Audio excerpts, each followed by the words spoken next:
Bonjour à tous et bienvenue dans le grand JT d'éducation et on commence tout de suite avec le sommaire.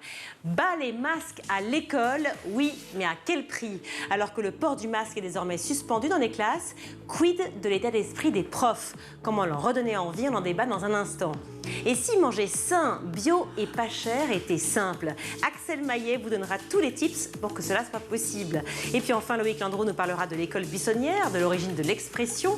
Vous verrez que ça n'a rien à voir avec le sens qu'on lui donne aujourd'hui. Mais tout de suite, on commence avec l'actu en bref et c'est avec Mickaël Dorian.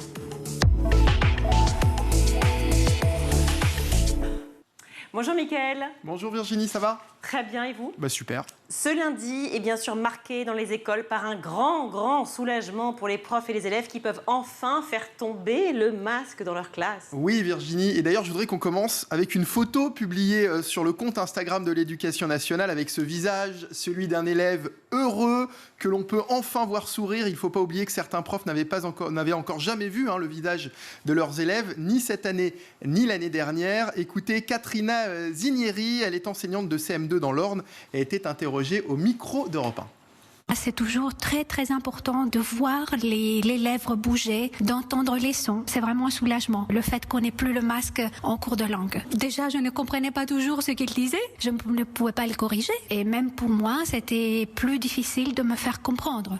Et pourtant, Mickaël, eh bien, certains enseignants, évidemment, restent inquiets. Inquiétude, en effet, de cet allègement. Certains parlent même d'abandon total du protocole Covid, alors que les derniers chiffres semblent indiquer depuis quelques jours une recrudescence de l'épidémie. C'est ce qu'a expliqué sur Sud Radio la secrétaire du SNES-FSU, Sophie Vénétité, le syndicat national des enseignants du second degré. Il y a une forme de soulagement, mais c'est vrai aussi qu'on voit depuis quelques jours les chiffres remonter, notamment les taux d'incidence dans les zones qui sont revenues de vacances il y a 2 semaines. On a entendu Olivier Véran parler de rebond du Covid et on n'a pas forcément amélioré les autres gestes barrières en milieu scolaire. Donc on est forcément aussi un peu perplexe par rapport au timing de l'annonce avec un peu ce sentiment en fait de sauter dans l'inconnu. Et bien sûr, cet allègement effectivement, du protocole sanitaire fera l'objet de notre question du jour dans un instant. Dans le reste de l'actualité, Mickaël, les parents du lycée français de Moscou interpellent les autorités françaises. Oui, plus de 200 parents du lycée français de Moscou ont adressé ces derniers jours des courriers au ministre des Affaires étrangères Jean-Yves Le Drian, à la première dame Brigitte Macron, ainsi qu'à la députée des Français de l'étranger Anne Genetet. Ils protestent contre le rappel des enseignants de leur lycée, conséquence du conflit en Ukraine. Ils jugent que cette décision met en péril l'existence de l'école et l'éducation de leurs enfants et souhaitent que les 800 élèves du lycée puissent terminer l'année scolaire et puissent passer leur diplôme en présentiel. L'Agence pour l'enseignement français à l'étranger dit vouloir réexaminer la situation fin mars. Ce lundi, Jean-Michel Blanquer était à Valenciennes pour le lancement de l'opération Un livre pour les vacances. Depuis 2017, tous les élèves de CM2 quittent l'école primaire avec un recueil des fables de La Fontaine. Et pour cette 5e édition, c'est Catherine Meurice qui a illustré le livre qui sera distribué aux élèves avant l'été. La dessinatrice qui s'est rendue dans une école de Valenciennes en compagnie du ministre Jean-Michel Blanquer et de l'académicienne Hélène Carrère-Dancos. À noter que depuis le début de cette opération, plus de 4 millions de livres ont déjà été distribués. Formidable. Pour terminer, vous nous emmenez, Mickaël, au lycée La Providence d'Amiens. Un établissement privé catholique de pédagogie jésuite qui accueille des élèves de la maternelle au BTS. Virginie, vous savez qui a fait ses classes dans ce lycée? Absolument pas. Emmanuel Macron, mais pas que. Il faut dire que les élèves de cet établissement sont particulièrement sensibles au débat politique, comme l'a expliqué sur RTL son directeur Benoît Bernard. On peut en citer le maréchal Leclerc. Et puis plus récemment, bien sûr, tout le monde pense à Emmanuel Macron ou à François Ruffin. J'aime bien toujours dire, voilà, ça c'est le signe d'ouverture de notre établissement, c'est que nous avons aussi bien François Ruffin qu'Emmanuel Macron. Par définition, notre pédagogie les pousse à l'analyse critique. Et là, en année électorale, je suis très heureux de voir les élèves qui s'emparent du sujet. Merci Mickaël. Aujourd'hui, lundi 14 mars, on le disait, élèves et professeurs peuvent enfin faire tomber le masque dans les salles de classe. Mais cette énième étape dans le protocole sanitaire satisfait-elle vraiment les professeurs? C'est la question du jour. Dans quel état d'esprit sont-ils après ces longs mois de crise? On en débat tout de suite.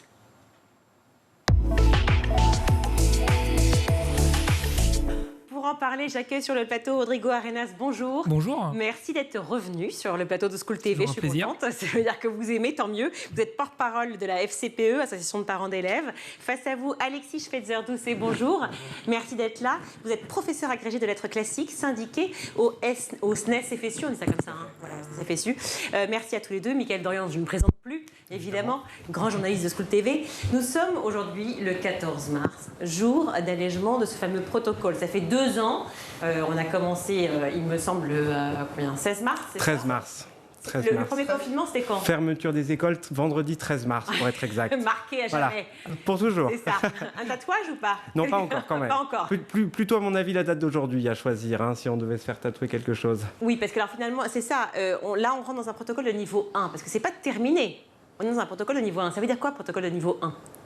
Eh bien, protocole de niveau 1, ça signifie effectivement un allègement quand même considérable des mesures. Fin du masque à l'école, c'est vraiment la mesure, je pense, la plus emblématique. Hein, qui se voit le mieux. Voilà, tout à fait évidente. Globalement, ça ne veut pas dire la fin de la possibilité de porter le masque, c'est la fin de l'obligation pour les personnels, pour les élèves, et ça, c'est effectivement un nouveau souffle, je pense. En même temps, je pense que tout le monde va retenir aussi son souffle dans les semaines à venir pour voir un peu comment ça évolue. Ça veut dire aussi la fin de la limitation du brassage, donc possibilité pour les élèves d'être par exemple regroupés en club ou dans des heures de soutien, par exemple avec des élèves d'autres classes, ce qui était limité jusqu'à présent, et puis par contre évidemment maintien des gestes barrières, aération. Et la pratique du sport intérieur et extérieur. Voilà, tout à fait. Alors, vous parliez justement du port du masque qu'on ne portait plus, mais enfin, on en a parlé tout à l'heure. Michael Dorian, n'est-ce pas? Vous avez une réaction par rapport à ça, puisque... Oui, effectivement, sur Twitter, on a vu des réactions de parents, notamment ce matin, qui s'étaient vus refuser l'accès de leurs enfants à l'école parce que leurs enfants avaient voulu garder le masque, et certains établissements leur avaient refusé l'accès. Alors le ministère a évidemment désamorcé rapidement en indiquant que évidemment les personnes qui souhaitaient garder le masque pouvaient le garder, mais ça montre finalement que, encore une fois, les choses sont pas claires, quoi. Qu'est-ce que vous pensez, ça, l'un comme l'autre, Rodrigo Arenas? Il y a des parents qui ont réagi bizarrement. Vous avez des parents aussi qui voulaient que les enfants gardent le masque et que les enseignants le gardent aussi. Pourquoi? Parce que monsieur l'a dit très justement, il y a aujourd'hui une recrudescence de l'épidémie et qu'il y a des parents qui ne veulent pas contaminer les enseignants parce que d'abord ils les aiment et qu'ils s'occupent de leurs enfants et qui ne veulent pas que leurs gamins les contaminent. Mais au-delà de ça, ça montre aussi que l'école est une aventure humaine. C'est-à-dire que l'école, c'est les enseignants, c'est les élèves, c'est les parents, c'est les personnels aussi, les AESH, celles qui font la cantine scolaire, le midi, la garderie le soir. Enfin, les devoirs, ça dépend si on fait des devoirs ou pas. Normalement, c'est interdit, mais il y en a quand même. On va se cacher derrière notre petit doigt. Le truc, c'est que oui, aujourd'hui, il y a des craintes. Il y a des vraies craintes qu'il y a un peu comme dans les pays d'Asie du Sud-Est, vous savez, où on met le masque très rapidement dès que on pense qu'on peut contaminer ou l'être. Oui, bien sûr. D'accord, mais alors ce soulagement, ok, on est ravis évidemment d'avoir ce soulagement. C'est quoi? C'est juste un allègement dû aux échéances politiques qui arrivent. Pourquoi tout d'un coup, s'il y a une recrudescence, on retire le masque? On peut y aller. Hein, Allez-y, je vais vous dire. Moi, je vous soutiendrai là-dessus. Non, mais vous avez l'un et l'autre. Effectivement, on est tous dans la même idée, de savoir que on est soit parents, Michael comme moi, soit effectivement du côté des parents, du côté des professeurs, mais on a tous cette idée voilà, que l'école fonctionne, que l'école marche et qu'elle marche tous ensemble. L'État fait probablement comme il peut, mais enfin quand même, là on essaie d'avoir ce soulagement, il est là, et manifestement, la recrudescence est là aussi. Donc pourquoi maintenant? Et comment on va faire? Ça veut dire dans 2 semaines, on reporte tout ce masque? Je pense qu'il faut regarder les choses de façon plus générale. C'est-à-dire qu'effectivement, il y a eu un allègement considérable des mesures sanitaires dans la population générale. C'est-à-dire effectivement la possibilité de ne plus porter le masque quasiment partout, sauf dans les transports principalement. Donc là, la raison donnée à cet allègement dans les écoles, c'est pour se caler en quelque sorte sur les décisions prises pour la population. Et effectivement, il est difficile d'expliquer aux élèves qu'eux doivent continuer à porter le masque quand le reste de la population se voit allégé de cette obligation-là. Donc il est difficile de dire si effectivement c'est lié ou non à des préoccupations électorales. Là-dessus, je pense que les spécialistes de la politique pourront dire plus facilement. Je pense que l'idée, c'était vraiment de se caler sur un rythme plus général. Comment réagissent les parents? Cafouillage ou incompréhension, ou alors un vrai soulagement?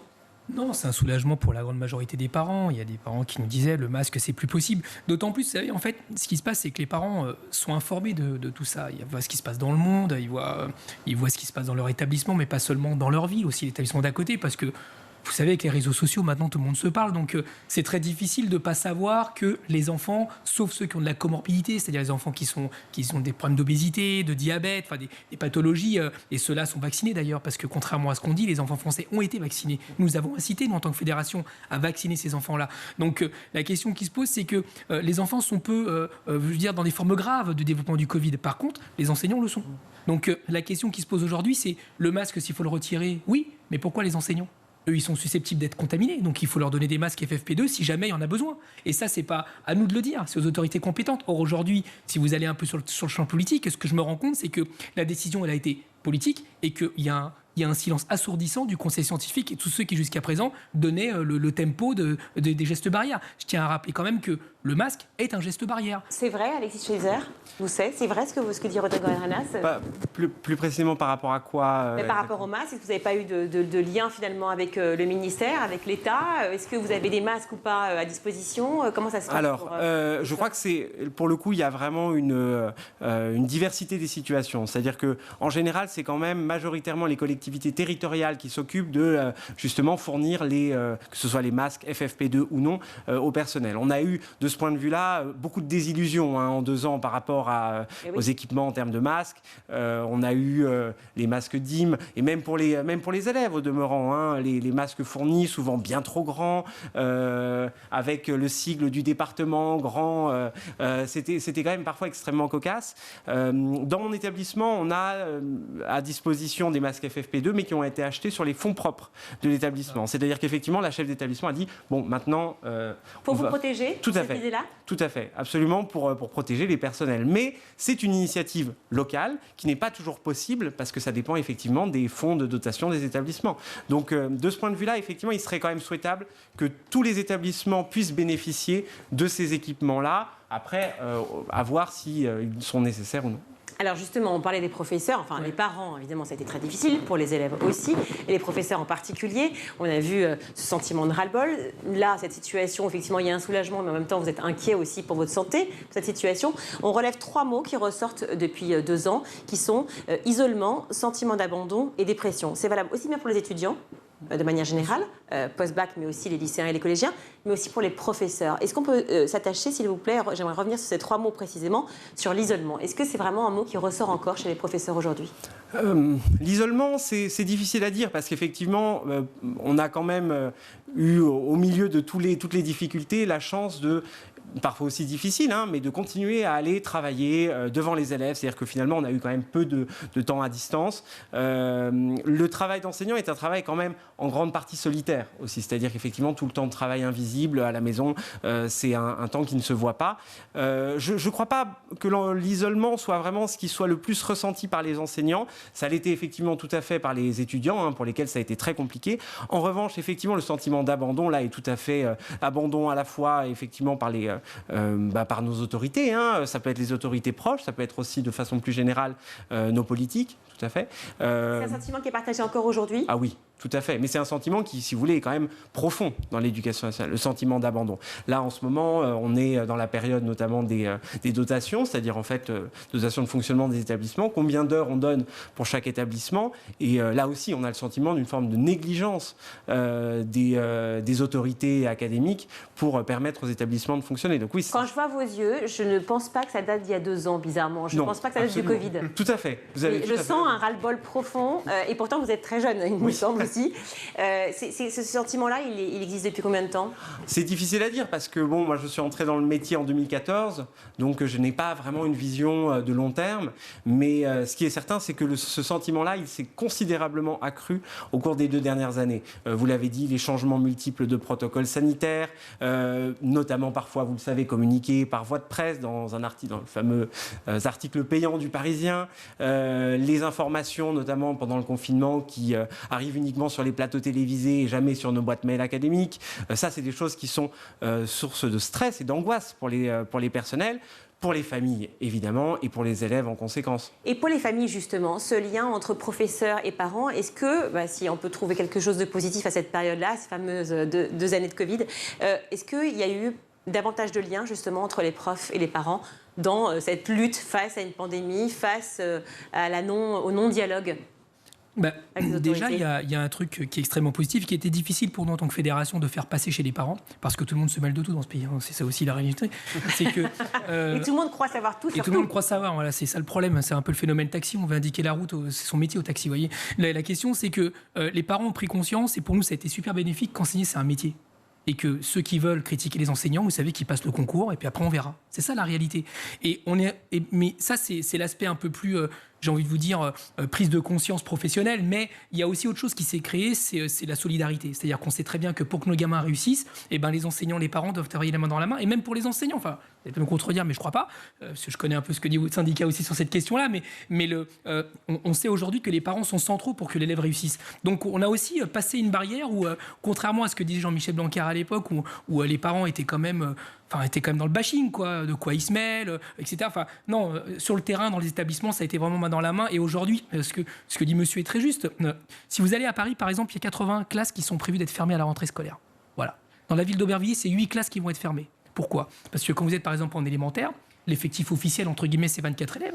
Quand vous êtes en dessous, vous répartissez les gamins ailleurs, donc vous augmentez les effectifs ailleurs, vous les maintenez et vous fermez une classe. Après 3 ans de Covid, c'est sérieux ? C'est-à-dire qu'on va demander aux enseignants, en fait, de faire le travail de psychologue scolaire, ce qu'ils ne sont pas, parce qu'il n'y en a pas. On va leur demander d'être médecin scolaire, orientation, on ne sait pas quelle spécialité, vous allez dire à vos élèves, est-ce que c'est le psy, est-ce que c'est l'orthophoniste, est-ce que c'est... Vous voyez, parce que le Covid a laissé des traces. Pareil pour les parents d'ailleurs, on leur demandait d'être pareil pour les parents. Et d'être prof aussi, qui n'étaient pas. Sauf que les parents, ils n'ont pas les gamins toute la journée, c'est eux qui les ont. Nos gamins, ils sont plus avec eux qu'avec nous. Nous, on les reçoit le soir quand on rentre du boulot, à 19h, etc. On fait à manger. Mais on parle peu de l'école. Et quand on parle de l'école, en plus, il faut faire les devoirs et compagnie. Et on s'inquiète sur l'avenir. Donc, en fait, ceux qui vraiment sont les lanceurs d'alerte, les premières lignes de nos enfants quand ils vont mal, c'est eux. Et on est en train de leur expliquer que ce que monsieur disait, ça s'appelle dotation horaire globale. C'est-à-dire qu'on leur dit, voilà, aujourd'hui, vous avez un conseil d'administration et vous avez tant d'heures pour l'année prochaine. Et bien, comme vous avez moins d'élèves, on va vous baisser vos heures. Donc, ils vont baisser des cours. Comment on va faire pour accueillir tous les enfants ? Comment ils vont faire pour détecter les retards scolaires, les gamins qui vont mal après 3 ans de Covid ? Et vous avez un autre truc qui arrive aussi, c'est que vous avez les enfants qui vont venir d'Ukraine. Parce qu'on va en accueillir, ils vont aller où ? Là, en ce moment, ils sont dans des classes qu'on appelle UP2A, ils font des tests pour savoir le niveau français, mais en septembre, ils vont être dans les classes. C'est-à-dire qu'on est en train d'organiser, Jean-Michel Blanquer est en train d'organiser les fermetures de classes, les baisses de dotation horaire, en sachant pertinemment qu'à la rentrée scolaire, il y aura plus d'élèves. C'est pas sérieux. Et c'est comme ça qu'on a fait le Covid. On n'a pas anticipé. Et à la fin, c'est les enseignants qui trinquent, les gamins qui trinquent et les parents qui mettent la main au portefeuille parce qu'il faut payer des cours particuliers pour remplacer les enseignants absents qui vont avoir le Covid et qui ne seront pas remplacés. Et évidemment, il faut arriver au niveau avec des parents qui sont aussi en dépression. Ça, c'est un autre sujet. Mais une réaction par rapport à ce que je souscris pleinement à ce qui vient d'être dit. Il y a un manque criant de moyens. C'est-à-dire que là, en une quinzaine d'années, en euros constants, on a eu une baisse quand même. On a l'impression que le budget de l'éducation nationale augmente, mais en fait, il stagne, voire il diminue. Et on a davantage d'élèves. C'est-à-dire que là, on est en train de passer petit à petit le pic des naissances des années 2000. Et donc, effectivement, d'un point de vue local, dans les établissements, pour les élèves, pour les enseignants, c'est très compliqué. Le manque de moyens, il se voit effectivement sur les dotations horaires globales, avec des classes à 30 élèves en collège, 35 en lycée. Il se voit également sur, évidemment, vous parliez du ras-le-bol enseignant, les questions des salaires. En début de carrière, un certifié qui arrive en région parisienne, c'est 1 400 €. Donc, pour arriver à louer un appartement avec ces sommes-là, c'est quand même évidemment extrêmement compliqué. Donc, il y a... Et donc, un désamour pour la profession ? Une forme de désamour, effectivement, on a compté beaucoup et on compte encore, je pense, sur la dimension un peu de vocation de l'enseignement. C'est-à-dire que les enseignants, je pense, ont une conscience professionnelle extrêmement développée, la volonté de bien faire et une souffrance qui en est, puisque quand on ne vous donne pas les moyens pour faire bien votre métier, évidemment, ça crée de la frustration et une forme de lassitude, indiscutablement. Est-ce que le problème, finalement, ne serait pas plus qu'un problème de moyens, aussi un problème de décalage finalement entre les annonces, les prises de décision à un instant T et une situation qui finalement n'est plus raccord avec la décision qui est prise? Oui, évidemment. On a parlé beaucoup, en soi, c'est une excellente idée, le dédoublement des classes de CP, CE1 en REP, REP+. Là, ce qu'on ne dit pas, c'est que comment est-ce qu'on a financé, comment Jean-Michel Blanquer, a financé cette mesure-là, et bien c'est en le prenant dans le secondaire. en réalité. Et donc effectivement, si c'est... C'est un problème de vase communicant finalement. Évidemment. Alors on parlait du ras-le-bol des professeurs pendant que la situation tente de s'alléger avec les masques qui tombent aujourd'hui. D'autres drames surviennent et qui en disent long justement sur ce fameux moral des profs en France. Cette femme qui s'est défenestrée jeudi dernier devant ses élèves en plein cours, c'était au lycée Sonia Delaunay à Blois. Les élèves ont rapporté les faits, les élèves qui étaient présents à ce moment-là. Elle a mis son manteau, elle a ouvert la fenêtre et elle s'est jetée. On va écouter le témoignage de Sidonie, qui est une lycéenne et qui était ce jour-là au lycée. Ce jour-là, les cours à 10h, les élèves ont reçu, donc moi y compris, ont reçu un message comme quoi il y avait événement dramatique au lycée, en nous expliquant ce qui s'était passé. Et donc arrivé au portail, le portail ne s'ouvre pas. On est tous un peu inquiets, on se demande quoi faire, qui contacter. Au bout d'une demi-heure environ, le portail s'est ouvert. On a commencé à voir des élèves sortir avec une tête qui faisait un petit peu peur. On sentait que si on rentrait dans le lycée, c'était vraiment une ambiance bizarre et lourde et pesante. Voilà, on voyait des gens sortir du portail en pleurant. Notre classe, on a eu l'instinct de se reculer, en fait, comme si c'était vraiment... intime et on n'avait pas notre place ici, quoi. C'était vraiment très bizarre comme ambiance. Le problème, c'est que notre lycée est en forme de U. C'est-à-dire que tout le monde peut aller à la fenêtre et tout le monde, pratiquement, peut voir, malheureusement, cette scène, quoi. Alors, ce n'est pas la première fois que ce genre de drame arrive. Alexis Schweitzer-Doucet, comment c'est possible d'en arriver là ? C'est tout à fait malheureux et vraiment dramatique qu'on arrive à ce genre de situation.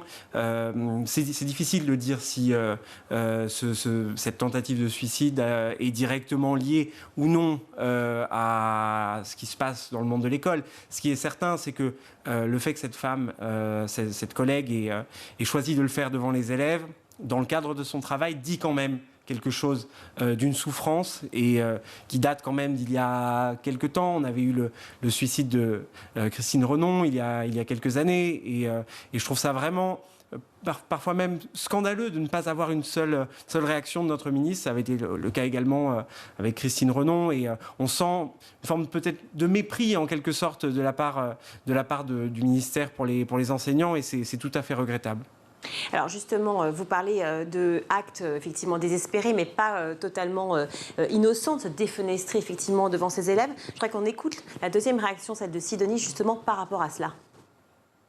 Sur le geste, c'est vraiment compliqué parce qu'on ne sait pas les circonstances, mais je trouve ça vraiment dramatique que la prof fasse ça entourée d'élèves, quoi. Dans le lycée, je trouve que c'est vraiment spécial. On peut être désespéré, mais... le fait de savoir que ton métier, c'est d'être entouré d'élèves et de le faire devant tout le monde, je trouve que c'est vraiment spécial comme geste. Alors ça peut être un geste de ras-le-bol, mais le faire devant tout le monde, et je pense qu'il y a vraiment des élèves qui vont rester traumatisés longtemps, hein. Moi, je suppose que les classes de gestion-administration, dont leur professeur, je suis pas sûre que ça aille très bien, surtout pour le bac, tout ça. Je suis pas sûre que tout se passe bien pour eux, quoi. Une cellule psychologique, évidemment, a été mise en place, à la fois pour les professeurs, mais aussi pour les élèves. Mais ça veut dire quoi ? Ça veut dire aussi un effet ricochet, j'imagine bien, pour les élèves du lycée, pour les professeurs de ce lycée, Sonia Delaunay, mais à Blois, mais aussi pour tous les élèves et les parents de manière générale. C'est-à-dire que qu'est-ce qui se passe ? Vous avez entendu quoi comme réaction, vous, de l'autre côté des parents ? En fait, il y a... Pour pas rentrer, parce qu'il faut savoir ce qui s'est passé, en fait, et puis nous, on n'est pas habilités à le savoir, c'est bien normal. Nous, on essaye de globaliser les choses, en fait, dans notre fédération, et c'est notre job. C'est-à-dire que pour pas être dans le fait divers, dans le pathos, etc., évidemment, nous, on a été aux côtés des enseignants, Renon et nos départements, enfin, à Aubervilliers, enfin voilà, c'est quelque chose qui a profondément marqué l'ensemble de la communauté éducative. Même quand ça se passe à l'autre bout de la France, tout le monde se sent concerné aujourd'hui, parce qu'on se dit que ça peut nous arriver aussi.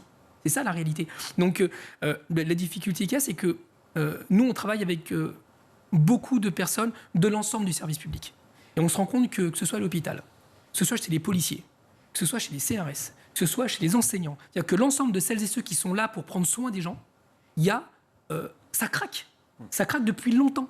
Et ça craque aussi, c'est les élèves. Il y a des élèves aussi qui suicident. Il y a des étudiants qui suicident. Est-ce que vous savez, par exemple, que depuis le début de l'année, il y a des enseignants qui occupent la fac de Nanterre alors qu'ils ont réussi leur licence parce qu'ils n'ont pas été acceptés en master dans leur propre université. Et ils occupent le bureau, les locaux de la présidence depuis le début de l'année. Ils sont écoutés, ils sont entendus. Ils n'ont toujours pas de place.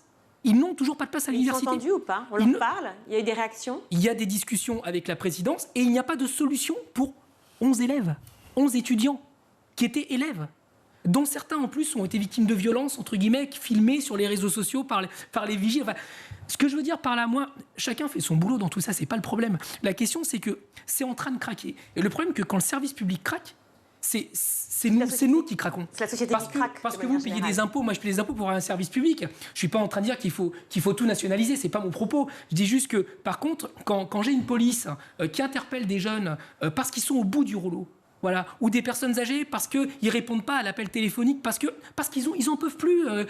Il y a des mairies, les mairies, elles achètent les bagnoles des flics pour qu'ils... Vous voyez où on en est? Quand vous avez des soignantes... Moi, j'étais à la manif pour l'Ukraine l'autre jour, et je discute avec une dame qui... Bon, on discute, quoi. On parlait de l'Ukraine au début, c'est normal, et puis après, elle me dit, qu'est-ce que vous faites comme métier? Elle fait le ménage dans un hôpital public.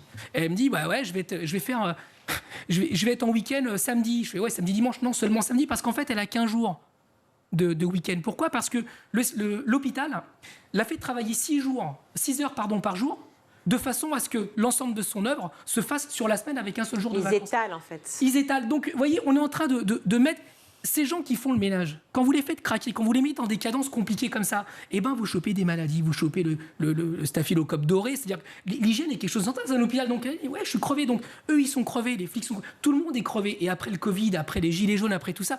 excusez-moi. Donc moi, je suis pas policier, je sais pas ce que va dire l'investigation, mais ouais, il est probable que cette dame se soit défenestrée parce qu'elle en pouvait plus et elle l'a fait sur son lieu de travail parce que c'est son lieu de travail qui lui provoquait des souffrances. C'est pas normal qu'un enseignant souffre pour aller bosser. Bien sûr que c'est pas normal, évidemment, et on l'entend tout à fait, mais elle l'a fait devant des élèves qui sont complètement traumatisés, bien entendu, et donc évidemment, on parle de cela aussi.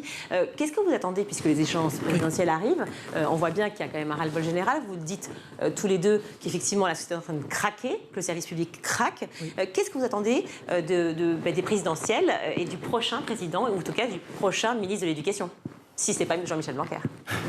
Je pense une prise en compte vraiment plus visible des problématiques que vous avez évoquées, c'est-à-dire un service public vraiment à flux tendu depuis déjà quand même plusieurs années et une apparente volonté de ne pas résoudre véritablement le problème, c'est-à-dire que d'année en année, on a des dotations qui baissent, que ce soit dans l'éducation nationale, mais finalement pas que, à l'hôpital public, on les a quand même aussi beaucoup entendus et ça a été mis vraiment en évidence pendant toute la crise Covid. Mais la proposition d'avoir des professeurs en plus, 8000 postes en plus, ça suffit ou pas? Je veux dire, c'est quoi? C'est une espèce de truc lancé comme ça et qui fait sourire? Ce qui est sûr, c'est qu'il va falloir procéder à un recrutement. Vous avez notamment évoqué la question tout à l'heure des absences non remplacées, parce qu'effectivement, dans l'éducation nationale, comme partout, on a été beaucoup affecté par le Covid, les élèves aussi en particulier. Et puis la formation des professeurs aussi, on en parle, parce que la formation des professeurs pour justement accueillir ces enfants aussi qui arrivent de loin, qui sont traumatisés, la formation des professeurs pour ces traumatismes divers dont on parle, par exemple, aujourd'hui, de cette femme qui s'est défenestrée, mais de manière générale suite au Covid. Il y a tellement de postes, il y a tellement de sujets à prendre en compte. Qu'est-ce qu'on peut faire pour imaginer que dans les prochains mois, et pas dans 5 ans, il y a un vrai changement à l'école? La formation, c'est le parent pauvre de l'éducation nationale. La formation continue, ça on le sait depuis longtemps. C'est-à-dire que vraiment, il y a peu d'investissement dedans. Là, toutes les formations, par exemple, ont été suspendues du fait du Covid. Donc effectivement, là, il y a quelque chose, évidemment, à voir. Après, nous, ce qu'on souhaite globalement en tant qu'enseignants, et je pense que les parents ont sensiblement la même volonté, c'est de pouvoir travailler dans des conditions vraiment décentes. C'est-à-dire des salaires qui permettent de vivre convenablement, même en début de carrière, des moyens qui permettent aux élèves d'étudier dans les meilleures conditions, au moins dans des conditions décentes, si vous voulez. Et vous parliez tout à l'heure de la question du Covid. Là, il est quand même possible, malgré la fin du masque, d'avoir des mesures qui permettent de protéger à la fois les familles, les élèves et les enseignants. Et ça commence par des choses toutes simples qui concernent l'aération. C'est-à-dire qu'il y a un travail considérable et des moyens à mettre pour vraiment rénover les établissements scolaires qui sont parfois dans des situations, on voit des choses, mais qui sont absolument aberrantes. L'impossibilité... Ça fait partie de la loi, c'est protocole 1, sanitaire 1, oui. Ça fait partie de la loi, l'aération. C'est obligatoire. Obligatoire, oui, mais dans ce cas-là, vous faites quoi quand les fenêtres ne s'ouvrent pas? Vous les cassez? Non, mais c'est une vraie question. Dans combien d'établissements il est impossible d'ouvrir les fenêtres? Rodrigo Arenas, pareil, vous avez aussi ce sentiment-là. Qu'est-ce qu'il faut faire pour que... Est-ce que c'est des petites choses qui ne sont pas grand-chose a priori, comme l'aération, comme ces petites choses-là, mais qui font faire un tout et qui vont faire avancer les choses? Ou est-ce qu'il faut mettre un gros coup de... Voilà, dans le... Oui, c'est ça, je vois le oui. Et vous, de votre côté? En fait, il faut accepter de changer de grammaire, en fait. Il faut accepter de comprendre que l'école... elle est au cœur du changement. Elle est au cœur du levier économique. Elle est au cœur du levier sociétal. Je vais vous donner des exemples tout con. Nous, par exemple, moi, je dis depuis... ça fait 13 ans que je suis à la FCPE, donc vous voyez, j'étais parent d'élèves avant que vous soyez enseignant, mais la relève est là. La relève est là. Donc la question, c'est... Moi, quand je dis la cantine doit être gratuite, c'est pas parce que tout à coup... c'est pas Noël, c'est pas ça le problème. C'est que la cantine scolaire, c'est 1 milliard de repas par an qui sont distribués.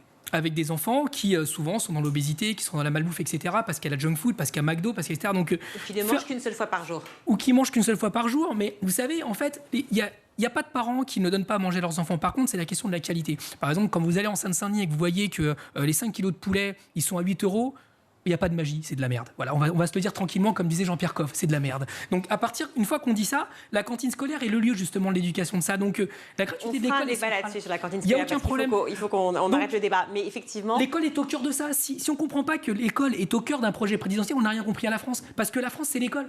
Alors, on se mettra tous devant la télé jeudi, puisqu'Emmanuel Macron va proposer son plan pour l'école. Donc, je vous propose de se revoir et puis de discuter justement des propositions, notamment du président de la République, et donc en tant que candidat, n'est-ce pas, et ainsi que tous les autres candidats à l'élection. Merci Rodrigo Arenas d'avoir été avec nous. Je rappelle que vous êtes porte-parole de la FCPE. Et merci à vous, Alexis Schweizer-Doucet, d'avoir été avec nous. Vous êtes professeur agrégé de lettres classiques et syndiqué au SNES FSU. Restez avec nous juste après la pub. On se donnera tous les tips justement pour parler des cantines, en tout cas pour parler d'une assiette saine, bio et pas chère. Ouais, ça existe.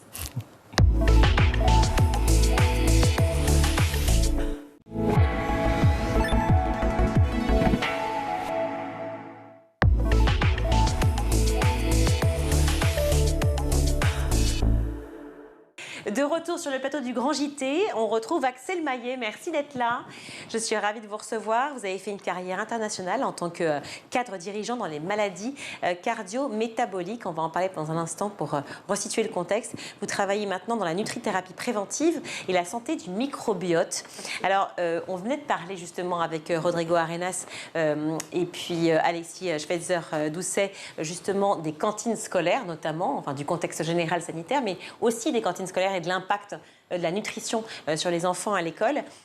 Aujourd'hui, vous allez nous donner tous les tips et nous prouver qu'une assiette saine, bio et bon marché est possible. Waouh, génial. Alors, avant d'arriver à cela, cette conclusion qui, moi, me fait un plaisir fou, j'aimerais qu'on redise ce que sont les maladies cardio-métaboliques. Alors, les maladies cardio-métaboliques, ce sont tout simplement les maladies cardiovasculaires, donc par exemple l'hypertension artérielle, la thrombose, tout ce qui est en fait thrombopénie, thrombopathie, c'est-à-dire quand on fait un infarctus du myocarde ou un AVC, un accident vasculaire cérébral, ça c'est une maladie cardiovasculaire. Et métabolique, ça concerne effectivement tout ce qui est diabète ou avant le diabète, on parle aujourd'hui de surpoids ou de graisse abdominale. Donc tout ça, ça fait partie effectivement de ce qu'on considère comme maladie cardio-métabolique, parce que vasculaire et métabolique vont ensemble. C'est-à-dire quand on a des maladies cardiovasculaires, on a aussi des maladies métaboliques. Et une nutrithérapie préventive, car en fait, si je comprends bien, en se nourrissant bien, on peut prévenir à certaines maladies? C'est exactement ça. En se nourrissant sereinement. C'est-à-dire sereinement? Sereinement, c'est-à-dire en fait avec un apport suffisant de vitamines, de minéraux, d'oméga 3, qui sont en fait les bonnes sources de gras que l'on trouve dans le poisson. Sont en fait effectivement les oléagineux également sont des choses qui sont indispensables plutôt que manger raffiné, sucré, transformé, qui en fait là sont le lit des maladies justement cardiovasculaires et métaboliques. Alors sereinement, j'ai compris, avec les oméga 3, j'ai compris, dans le poisson, j'ai compris, tout ça, ça coûte hyper cher, parlons clairement. Non mais c'est vrai.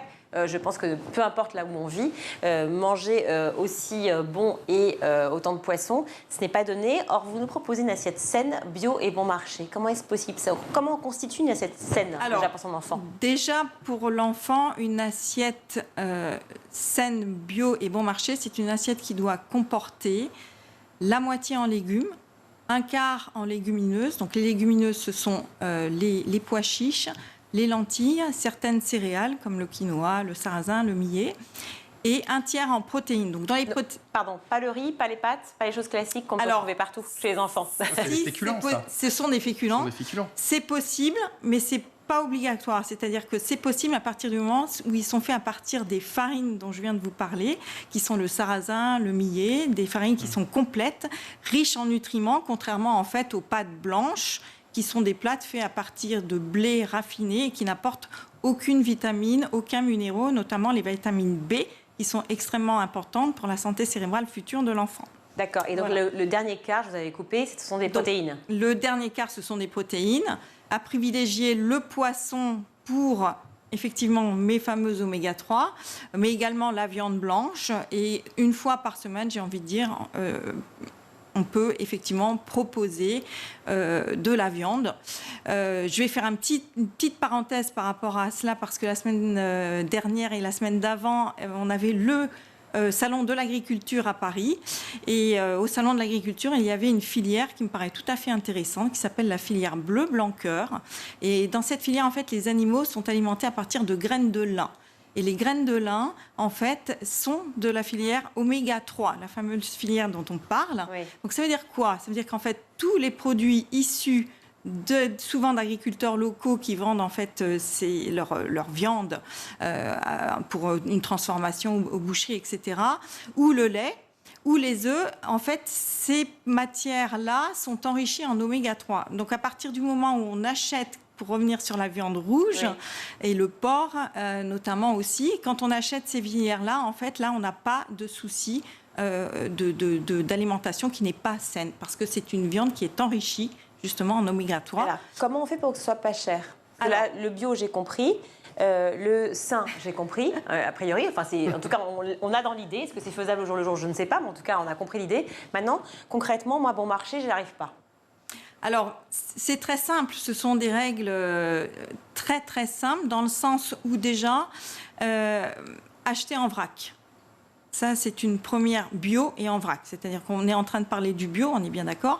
Donc, on retire tous les packaging en fait, qui coûtent cher, voilà, etc. Et la marque. Parce qu'à partir du moment où il y a une marque, même si c'est une marque bio, il faut emballer, il faut etc. Donc ça, c'est de la main-d'œuvre, donc c'est forcément plus cher. Donc déjà, acheter en vrac tout ce qui est céréales, tout ce qui est en fait fruits à coque, les pâtes aussi, on parlait des pâtes tout à l'heure, les pâtes, le riz, etc. Tout ça, acheter en vrac de préférence et en quantité nécessaire, c'est-à-dire pas faire de surstockage. Éviter le stockage justement, mais acheter ce dont on a besoin. Donc déjà ça, c'est la première chose. Pourquoi? Parce qu'on se rend compte finalement, et ça c'est pas vrai que pour le bio, mais en général, c'est que lorsque l'on achète des promotions, des choses comme ça, en fait on a un gaspillage qui est énorme. Donc éviter le gaspillage quand on achète bio, c'est aussi quelque chose qui est extrêmement important. Éviter le gaspillage, c'est effectivement acheter en bonne quantité, la quantité dont on a besoin. Et puis, tout ce que l'on cuisine, pensez au congelé. D'accord. Et circuit court peut-être? Et circuit court. Alors j'en arrivais, merci beaucoup. Je vous en prie. Donc les circuits courts, effectivement, favoriser le local. Favoriser tout ce qui est de saison, parce que c'est aussi moins cher, donc local et de saison. Et effectivement, tout ce qui est produit frais et ultra frais, aller aussi sur les marchés. Voilà. Parce que sur les marchés, on est en direct avec le producteur et ça, c'est souvent aussi, à contrario, beaucoup moins cher qu'en supermarché bio. Il n'y a rien de plus sympa qu'aller sur le marché. Vous faites le marché, vous? J'ai horreur de ça. Ah bah écoute, moi j'adore ça. J'adore faire les marchés et je trouve ça absolument génial. Moi, je me fais livrer. Effectivement, les producteurs locaux. Merci beaucoup, Axel Maillet, d'avoir été avec nous et de nous proposer justement cette fameuse assiette saine, bio et bon marché. On a compris le vrac, si on peut, en tout cas on essaie, les circuits courts et puis le fameux... moitié légumes, un quart, c'est ça? Voilà, tout à fait. Légumineuses et protéines. C'est noté, on espère avoir perdu quelques kilos d'ici la prochaine fois que l'on vous reçoit et être en pleine forme. Comme chaque lundi, eh bien, c'est l'heure de la chronique de Loïc Landron, on le retrouve.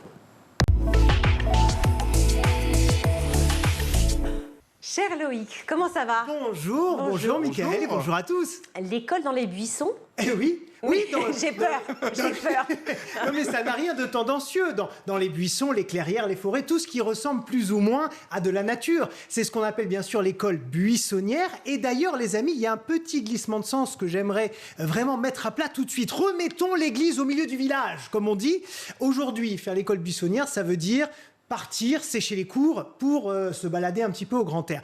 Eh bien, c'est une déformation qui n'a rien à voir avec le sens initial et je suis là pour vous l'expliquer en plus. Alors, on remonte à quelle époque du coup? Le Moyen-Âge. C'est là que tout commence. Le Moyen-Âge, il faut savoir et se rappeler qu'en ce temps-là, c'est le clergé qui s'occupe de l'éducation. Du coup, dans chaque église, dans chaque cathédrale, dans chaque abbaye ou même dans chaque monastère, eh bien, il y a une école. Chacune a sa propre école qui forme majoritairement des enfants qui sont destinés à devenir prêtres ou moines.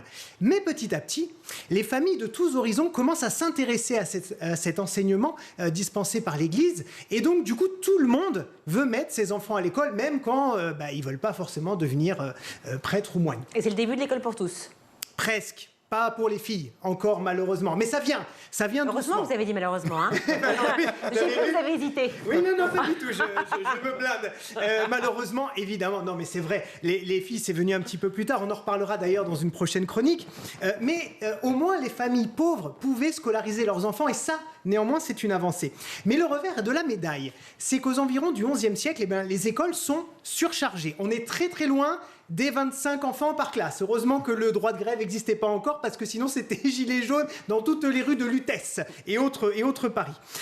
Mais la réponse quand même arrive dans le même temps, figurez-vous, puisque les jeunes prêtres et jeunes moines qui ont terminé leurs études deviennent des professeurs. Et ils ouvrent des écoles, ce qu'on appelle des petites écoles, dans chaque quartier. Et c'est toujours géré par l'Église? Toujours géré par l'Église. Dans chaque quartier, dans chaque paroisse, maintenant, il y a des petites écoles qui viennent suppléer les grandes écoles des grandes villes.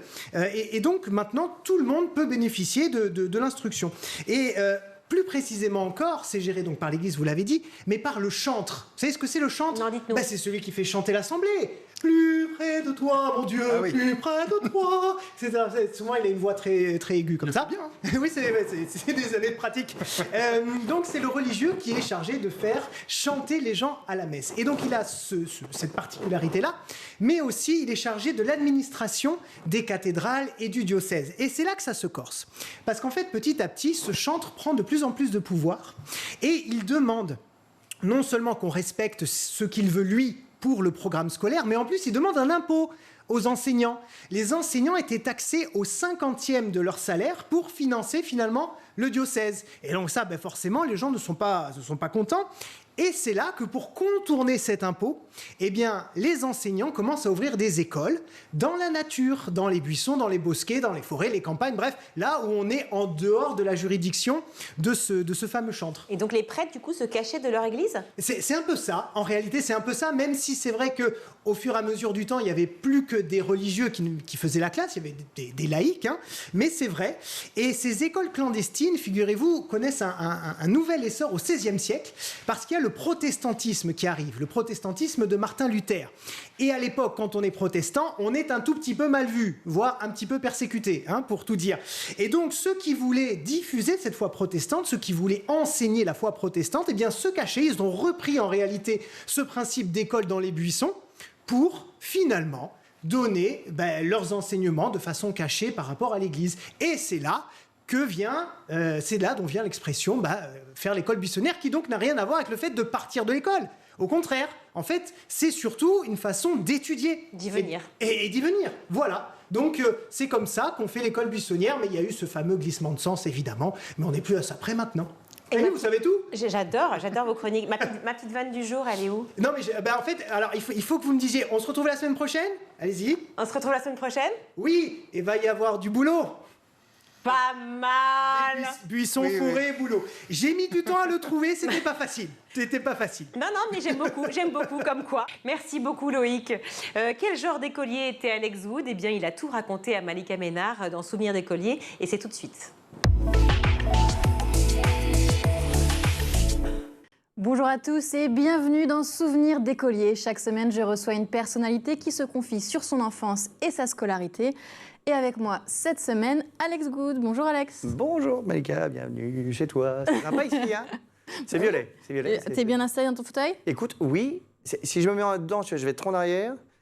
Mets-toi détendre, tranquille. Voilà, je suis là, je vais replonger en enfance. C'était il y a tellement longtemps. D'abord, vous êtes auteur, on humoriste. se voit. Oui, c'est mieux, c'est plus sérieux. Ok, d'accord. On n'est pas là pour déconner. Non. Chef d'entreprise, producteur, mais on vous connaît surtout pour vos talents d'animateur. Ouais. On vous retrouve sur France 4 aux commandes de la Maison Lumi. Ouais, le jeu Lumni, la Maison Lumni, enfin ça dépend ce qui passe, mais tous les trucs Lumni. Lumi. Et sur France 2 avec Y a pas d'erreur. Tous les samedis matins à 11h20. Et aussi en tournée en toute la France avec au théâtre. Moi j'ai Cache-moi si tu peux, qui est une pièce qui est très drôle et qui marche très bien. Mais on en tourné dans toute la France, donc il faut aller voir, parce que je suis incapable de me rappeler les endroits ou les dates. Donc il faut aller voir sur Internet si on veut venir me voir au théâtre. Donc professionnellement, tout roule. Écoute, ça pourrait toujours être mieux, tu sais ce que c'est. Voilà. Non, ça va, c'est juste que l'ambiance générale des derniers mois est quand même un peu complexe. Donc... Vous êtes tristoun aujourd'hui. Mais oui, parce que l'ambiance générale, elle est quand même pas fun, hein, depuis quelques années maintenant presque. Donc j'espère juste qu'un jour ça va aller bien, que tout le monde va être heureux sur toute la planète et qu'on pourra effectivement s'amuser. Un petit discours de Miss France là, Alex. Exactement, et ben, je vais faire ça. Je suis avec une Miss France, donc je deviens moi-même Miss France et je dis voilà, vivement que tout le monde soit heureux et soit positif. Est-ce qu'il y a d'autres projets à venir? Écoute, oui, toujours les émissions de télé, on ne sait pas trop parce que tu proposes des projets, on voit ce qui avance et tout ça. Et puis la pièce qui est en tournée, on va peut-être l'amener à Paris parce que comme ça marche très bien, ils veulent l'amener à Paris. Et puis je prépare aussi mon premier film pour le cinéma qui sortira en 2023. Voilà, une enquête policière sur l'amour. Sur l'amour? Bah oui, parce que ça m'interpelle. Ça fait 3000 ans que tout le monde essaie de comprendre comment ça marche. Donc je vais essayer de trouver... ça m'interpelle. Ah ben oui, hein. Ouais. C'est pas facile, hein. Bienvenue au club. Bon, allez, on arrête de parler du futur. On fait un petit flashback dans le passé, si les premiers amours, tu veux? Non, c'est possible. Mais l'école, c'est aussi le lieu des premiers amours. C'est vrai, c'est vrai. Alors, tout d'abord, quel type d'élève étiez-vous? Ouh là là. Alors, très bon élève quand même, hein. J'ai eu une chance un peu étrange, tu veux, c'est que j'ai toujours eu 20 en maths toute ma scolarité. Ok, donc, des prédispositions pour les mathématiques. Voilà, quand tu as 20 en maths en France, on te fait passer les classes. Donc ça, au moins, c'était pratique. Voilà, donc j'ai toujours été très fort en maths. Et après, j'étais quand même un élève un peu foufou parce que j'étais très dans ma bulle, très dans mes jeux vidéo, auxquels je joue encore beaucoup aujourd'hui. À quel âge vous avez commencé les jeux vidéo? J'ai commencé à 5 ans. C'était les tout premiers ordinateurs, c'était en 1980, parce que moi je suis très vieux, contrairement à toi. Oui. C'était en 1980 et j'avais les premiers ordinateurs, les premières consoles. J'ai tout eu, j'étais très gâté. Et j'ai tout eu très tôt, je me suis mis... Je programmais même des jeux et tout ça, tu vois. Ah oui, à quel âge? J'étais complètement geek. 6 ans. À 6 ans, vous programmez? Ah ok, d'accord. J'étais un peu foufou. Donc je m'enfermais chez moi, je faisais que jouer. Mais comme j'avais des bonnes notes à l'école, mes parents, ils s'en fichaient, ils me laissaient faire. Et donc voilà, donc je jouais beaucoup, donc j'étais un petit peu, tu vois, un petit peu tout seul. Et puis après, j'ai eu une espèce de gap vers 11 ans, en 6e, j'ai eu un gros accident où j'étais complètement défiguré. Et donc après, du coup, j'avais plus d'amis du tout. On m'appelait Quasimodo, tout ça. Parce que quand vous étiez geek, vous aviez des amis? Parce que c'est en général... ils voulaient jouer aux jeux vidéo avec moi. Ils venaient chez moi pour jouer aux jeux vidéo et tout ça. Et en classe, vous étiez... En classe, j'étais plutôt sage à l'époque. C'est vraiment à partir de la 11e, quand j'ai eu cet accident... On vous voit comme un... Oui, ben voilà. Voilà, on vous imagine comme le petit rigolo, quoi. C'est complètement vrai, mais à partir de 11 ans. En fait, quand j'ai eu cet accident et que je me suis retrouvé un peu défiguré, même beaucoup, et tout le monde m'appelait Quasimodo et tout ça, d'un coup, j'avais plus d'amis, j'avais plus rien, donc il a fallu que je me recrée des amis. C'est comme ça que je me suis mis au foot, parce que je m'étais dit, je vais me faire des amis au foot, j'avais jamais joué au foot avant. Je me suis mis à jouer au foot 20 heures par semaine pour même en faire mon métier après. C'est quoi cet accident alors? J'étais un accident à l'école où il y avait des enfants qui se bagarraient. Vous avez pris un coup, c'est ça? Oui, moi je les ai pas vus arriver, j'étais dans l'escalier en train de courir, parce que j'étais très en retard en cours comme toujours. J'arrivais et je me suis pris le dos de la tête d'un enfant en pleine tête. Et ça j'avais plus le nez du tout, vraiment. Mais est-ce que là, il n'y a aucune séquelle? Parce que j'ai quelques opérations pour faire que ça redevienne un peu normal. Voilà, c'était un petit peu... Voilà, c'est un gros trauma de ma vie. Mais si tu veux, voilà, ça m'a mis au foot. Et puis après, du coup, je me suis dit, je m'en fiche. Et j'ai commencé à me dire, j'ai survécu à la mort, tu vois. Parce que c'était vraiment très gros, très lourd. C'était vraiment un gros accident. Donc ça, c'est au collège? Ça, c'est à 11 ans. Du coup, à 11 ans, au collège en 6e. Vous devez rester chez vous un petit moment? Je suis resté 2 mois et demi sans aller à l'école. Quand je suis revenu à l'école 2 mois et demi après, il y avait encore du sang à moi, parce que j'ai perdu 2,5 litres de sang. Oui. C'était vraiment très, très grave et tout. Donc voilà. Mais ça m'a, quelque part, si tu veux, dans ma tête, j'ai complètement switché de personnalité. C'est-à-dire que d'un seul coup, j'avais échappé à la mort, tu vois, et je me suis dit, j'ai profité de tout à donf. Et je vais me faire des amis. Ouais. Et du coup, je passais un peu, pour le coup, pour le super-héros après coup, tu vois. C'est-à-dire que quand j'ai commencé à mettre au foot, où j'avais plus peur de rien, j'étais gardien de but, comme j'avais échappé à tout, plus rien me faisait mal. Je me mettais à faire des bonds de 20 mètres.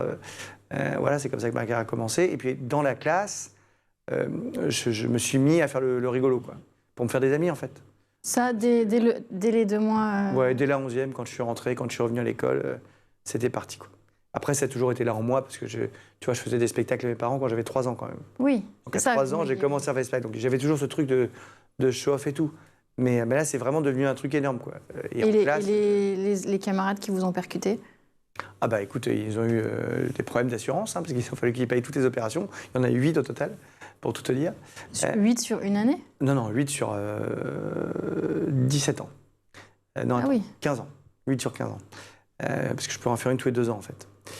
Bref, tout un tas de trucs. Mais donc voilà, donc ça s'est très bien passé après l'école.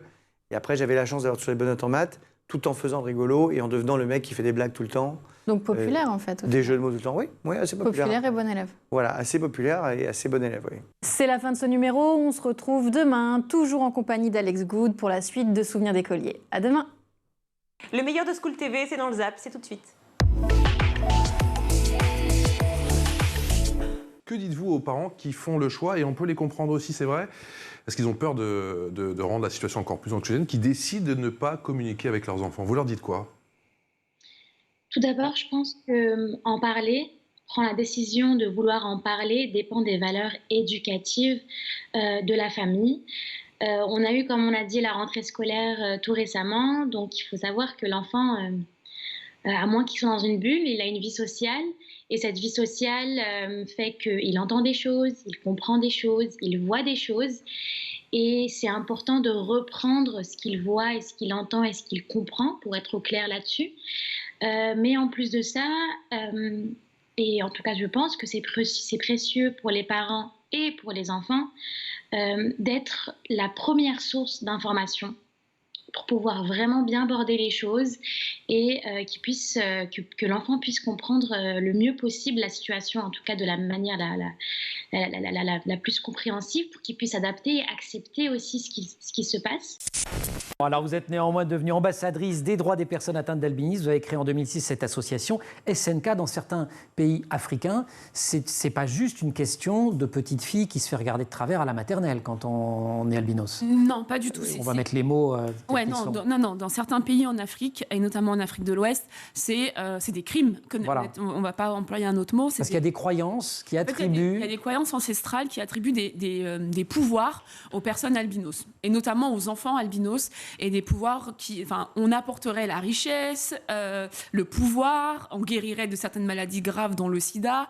Donc voilà. Mais vous le faites si on vous embête, si on vous prend les cheveux, si on vous blesse, si on... Non, en fait, ce qui est dit, c'est que, par exemple, si un président veut gagner les élections présidentielles, il prend le sang d'un enfant albinos, et le marabout, le féticheur va faire ce qu'il a à faire avec le sang d'un albinos. Mais qu'est-ce que ça implique? Ça implique, du coup, il faut aller kidnapper l'enfant, il faut aller tuer l'enfant, ou alors on leur demande de venir avec le bras d'un albinos, la tête d'un albinos.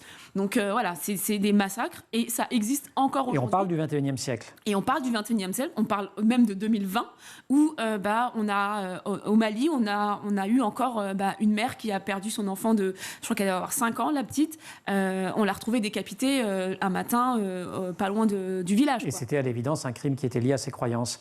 La clé, c'est quoi? C'est l'accès à l'éducation. On va retrouver ce mot d'éducation. Exactement. Parce qu'il faut lutter contre des croyances. Donc Alors c'est très compliqué de lutter contre les croyances, on le sait.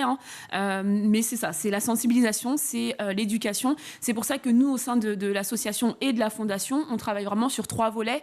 Donc la sensibilisation, l'éducation et le volet vraiment santé, parce que on est aussi très vulnérable aux rayons UV du soleil, donc il faut pouvoir nous protéger aussi contre les dommages en tout cas causés par le soleil.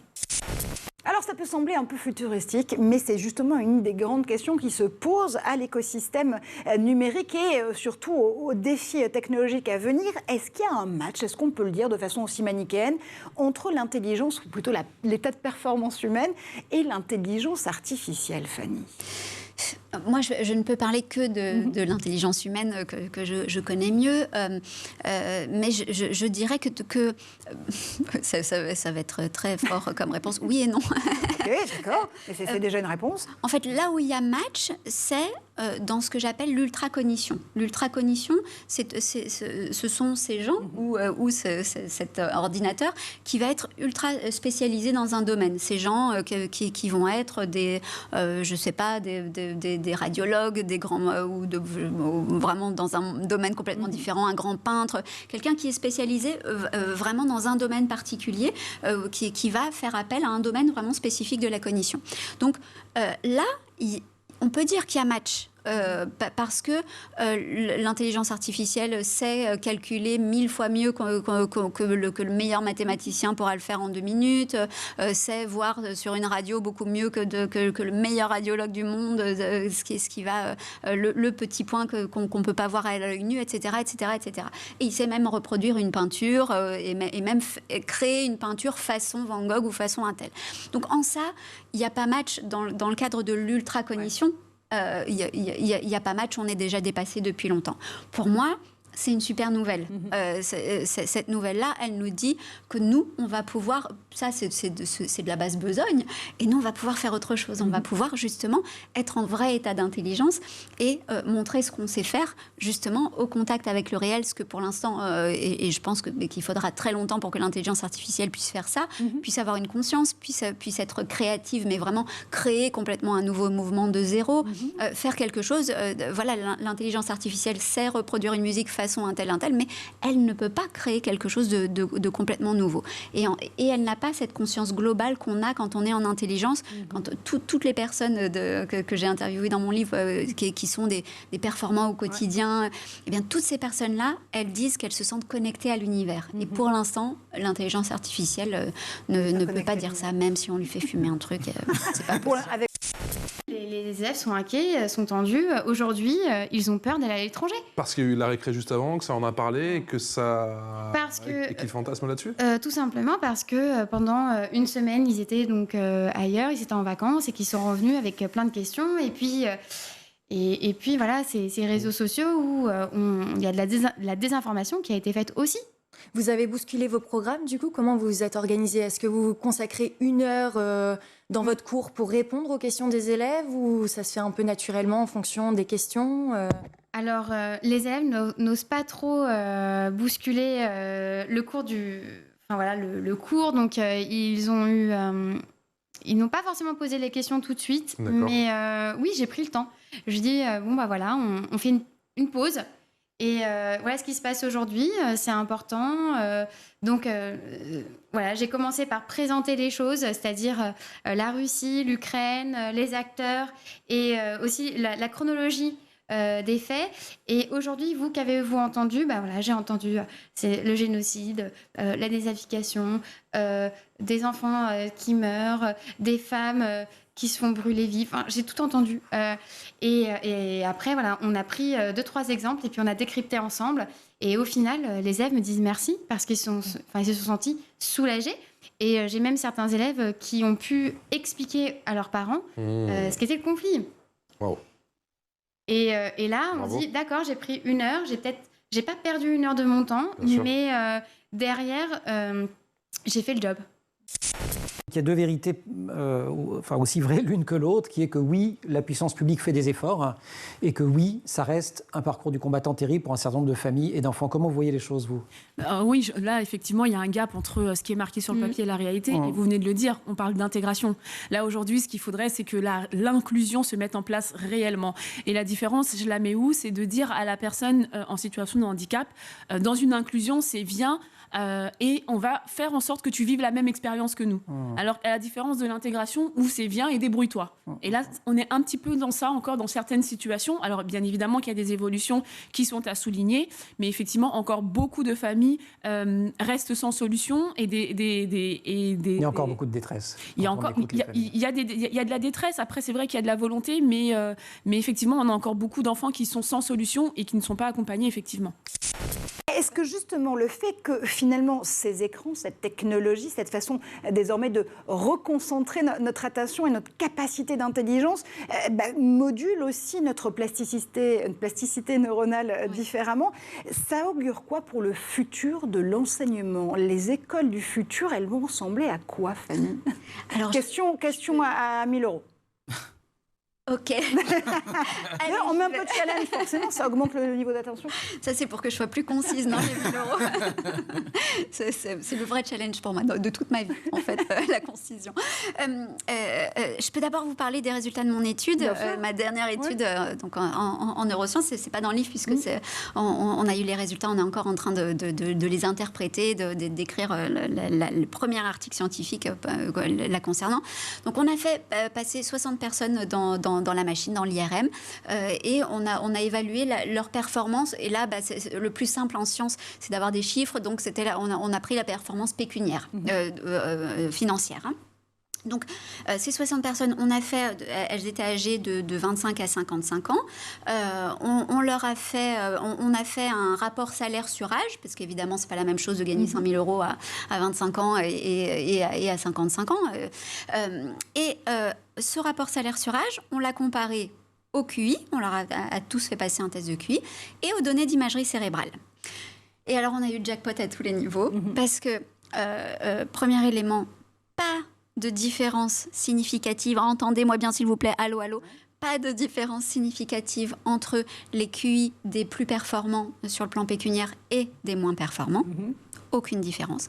Et deuxième résultat, cette fois-ci sur le plan neurophysiologique, une modularité cérébrale beaucoup plus importante chez les performants par rapport aux autres. Qu'est-ce que ça veut dire, cette modularité cérébrale? Ça veut dire que, en fait, le cerveau, son organisation, il y a des grands réseaux. Il y a, on va dire, globalement 3 grands réseaux qui sont les 3 grandes autoroutes de l'information. Et puis, il y a plein de petits réseaux spécifiques qui vont communiquer entre eux, mais très localement, pour dire, par exemple, dans le cortex pariétal, je vais probablement dire quelque chose de très grossier, pas complètement juste, mais dans le cortex pariétal, c'est lui qui va gérer le mouvement, notre rapport au corps. Donc si je veux faire ce mouvement-là, qui est pour moi un mouvement de coup droit, oui, ok, on va prendre le coup droit. Eh bien, mes petits modules moteurs et pariétaux qui vont gérer ça vont être des petits modules spécifiques qui vont me dire comment faire sans que ça ait à passer par plutôt du préfrontal, c'est-à-dire plutôt de la conscience. Eh bien, les performants, eux, ont une organisation beaucoup plus inconsciente, plus modulaire, beaucoup plus spécifique. Ces petits réseaux spécifiques fonctionnent, carburent beaucoup plus que les autres. Donc, ça veut dire qu'on peut, nous, éduquer nos enfants comme la méditation. Hein. Je trouve que cet exemple de la méditation, il est très parlant parce que on va me dire, alors, s'ils sont comme ça, c'est fini. Si les performances sont plus qu'eux, alors c'est fini, on n'a plus rien à faire. Si, quand on apprend à méditer, on voit qu'il y a une modification de l'activité cérébrale et même de la structure cérébrale. Donc, de la même façon, on peut apprendre à écouter. Il y a une méthode pour apprendre à écouter son inconscient cognitif beaucoup plus et à être plus au corps à corps avec la réalité. C'est la fin de ce grand JT. Merci, Mickaël. Merci, Virginie. À demain. Oui, à demain. Merci, Loïc. Merci beaucoup. On se retrouve lundi. Avec grand plaisir. Avec une autre vanne. Oui, avec beaucoup de boulot surtout. Il me l'a refaite 2 fois. C'est magnifique. Je vous quitte là-dessus, franchement. À demain.